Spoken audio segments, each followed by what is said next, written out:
Сегодня Якутия – ведущий регион Дальнего Востока в сфере высоких технологий и один из главных цифровых регионов России. На долю республики приходится 85% экспорта IT-услуг всего Дальневосточного федерального округа. Компании, которые стали резидентами IT-парка Якутск, получают разные виды поддержки. Среди них льготная аренда, помощь с выходами на различные рынки, поддержка при поиске инвестиций и грантов и многое другое. Помимо этого, это преференции налоговые, да, 0%, да. Это кредиты и ипотека от 3% начинается. Плюс еще, айтишники освобождаются от военной службы, да. И плюс наша Республика Саха-Якутия, фонд поддержки Республики Саха-Якутия, да, именно начинает поддержку от 5 до 10 миллионов. Именно для того, чтобы создание, сохранение рабочих мест.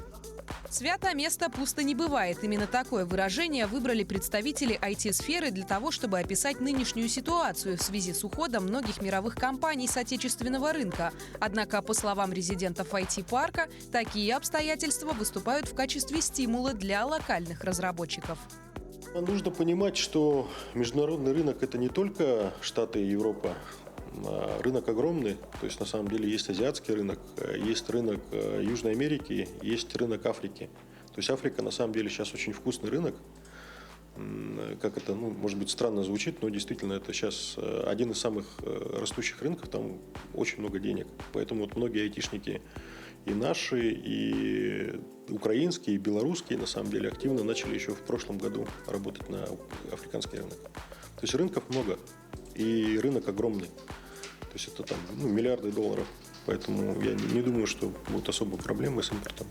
Сейчас из-за санкций действует ряд ограничений, которые влияют на расчеты и деятельность индивидуальных предпринимателей и многих организаций. Налоговые преференции, отсрочка от армии и упрощенное трудоустройство. Эти меры – лишь малая часть поддержки российских айтишников. На разных уровнях вводятся меры поддержки для IT-отрасли, но нужно понимать, что уходит некоторое время, во-первых, на разработку механизмов доведения этих мер поддержки до получателей.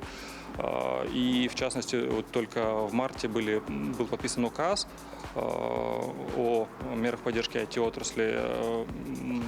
Некоторые меры поддержки уже понятно, как будут оказываться, по некоторым еще разрабатываются механизмы, поэтому несколько месяцев может занять процесс, так скажем, их получения. Ограничение рекламы, закрытие, запрет многочисленных сервисов и социальных сетей – все это, конечно, приводит к торможению деловой активности в информационно-технологической сфере.